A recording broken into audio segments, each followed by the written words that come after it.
All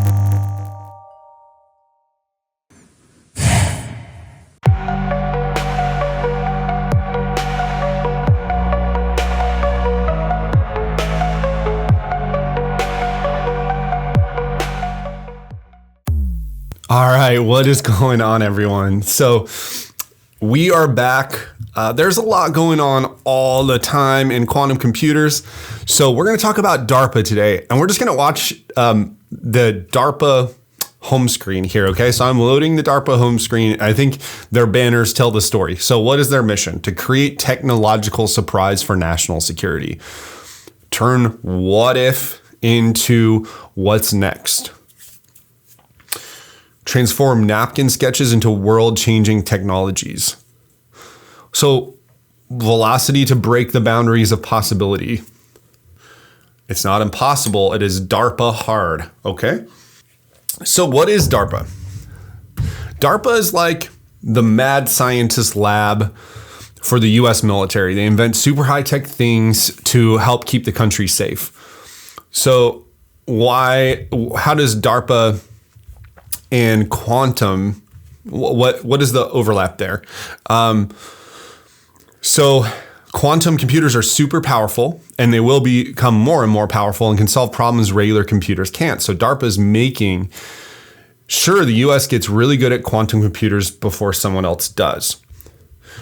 So what can quantum do? Well, it can help with secure communication, solve tough problems for the military, and even help create smarter artificial intelligence. So who's helping? DARPA teams up with big science companies like IonQ, Rigetti, D-Wave, Microsoft to build better quantum computers. And why does this matter? So other countries are also racing to build quantum technology. So DARPA wants to make sure the US stays ahead of the game in science and security. So how does DARPA, what recent news articles have we been seeing from DARPA? Well, literally yesterday, they announced they're planning to expand their quantum benchmarking initiative. So you're probably like, what the heck is a quantum benchmarking initiative? That was my first thought as well. So what they're finding out is that more companies than expected have viable plans for practical quantum computing. So I've been saying on this channel for a while, this is not a zero-sum game, okay?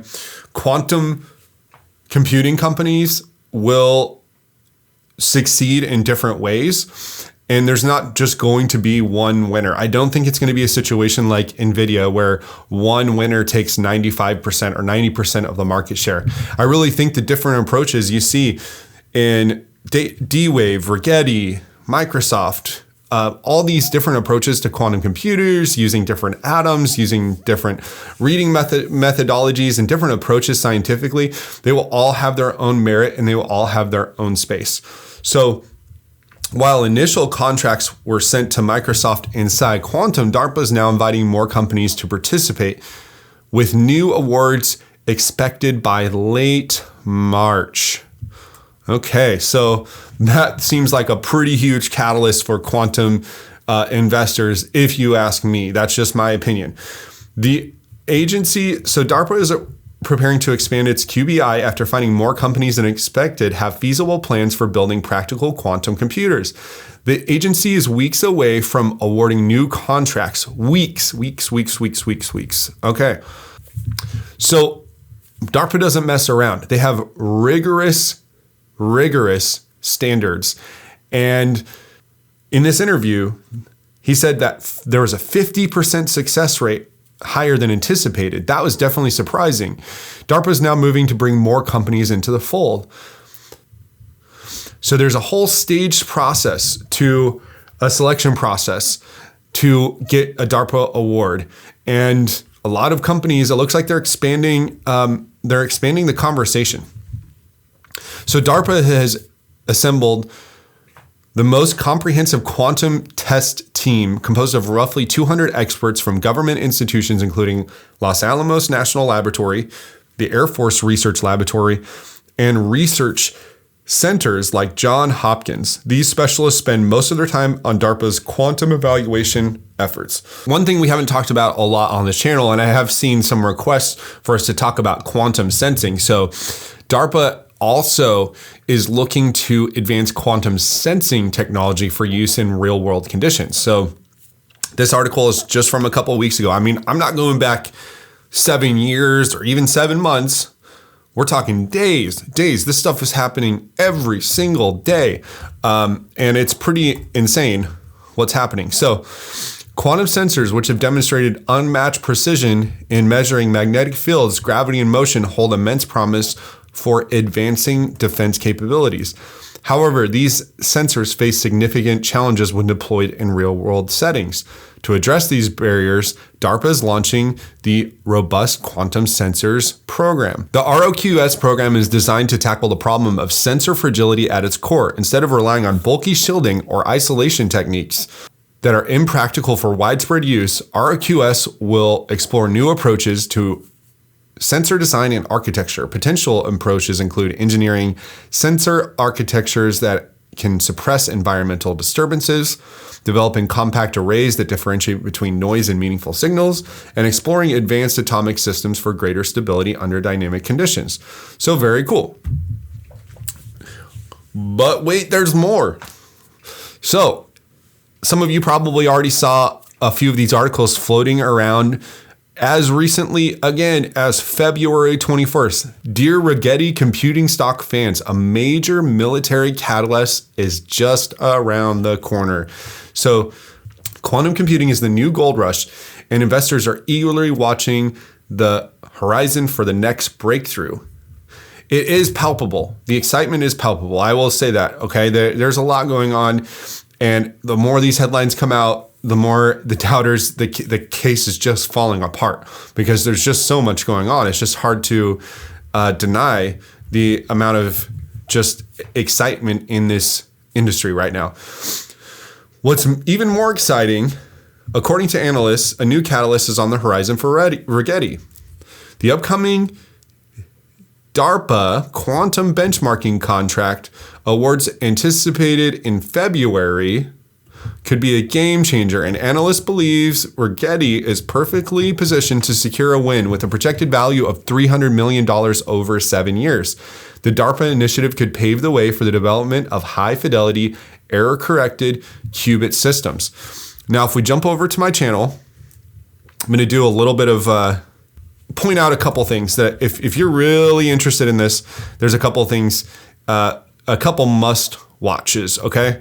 So a must watch is China's DeepSeek is an urgent warning. Why is that a must watch? Because we are in a situation where we find ourselves potentially behind China in both AI and quantum computing. And that's not really a spot that we want to be in. So I'll put the link in the description, but that's a must watch. Okay. This is also a must watch. China's Wukong versus US quantum stocks.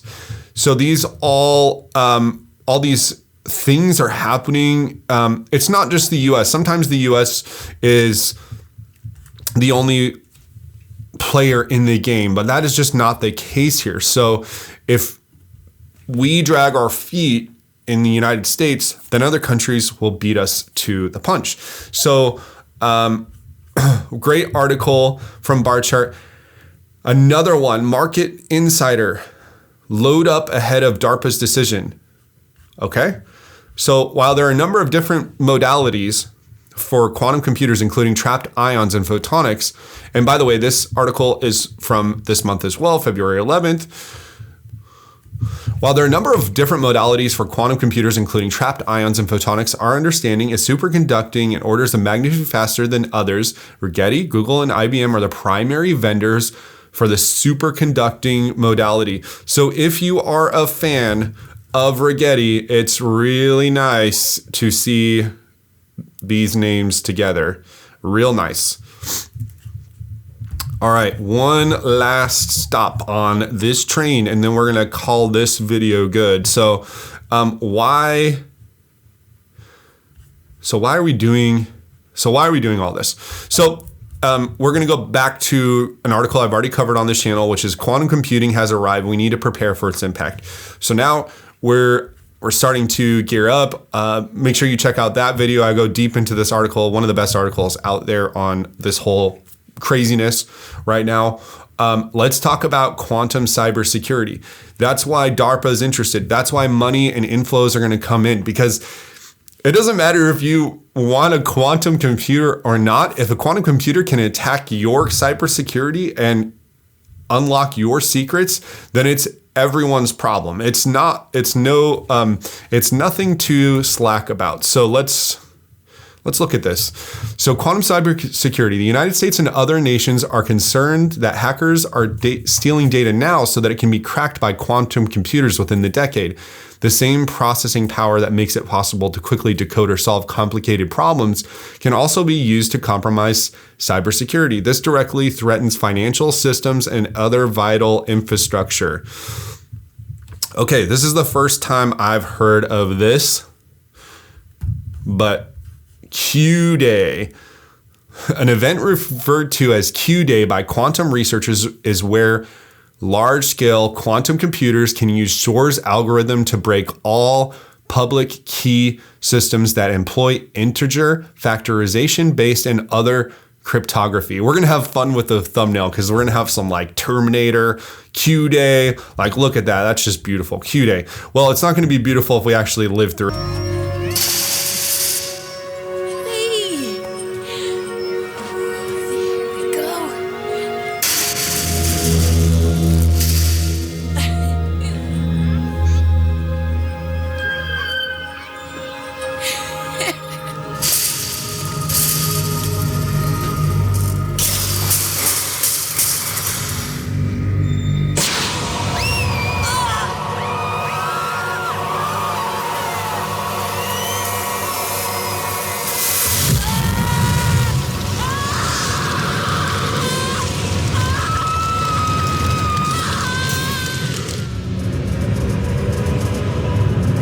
Anyway, so what do we do to prepare? Well, we build quantum safe internet. We build quantum safe encryption. We are the first mover. Okay, if we're the second mover or third mover, if we're not prepared for what's coming, then it could spell big trouble. Quantum technologies will inevitably be combined with artificial intelligence. The implications of that convergence will be transformational. We must now prepare for the exponential benefits and risks of quantum technologies due to their potentially disruptive nature.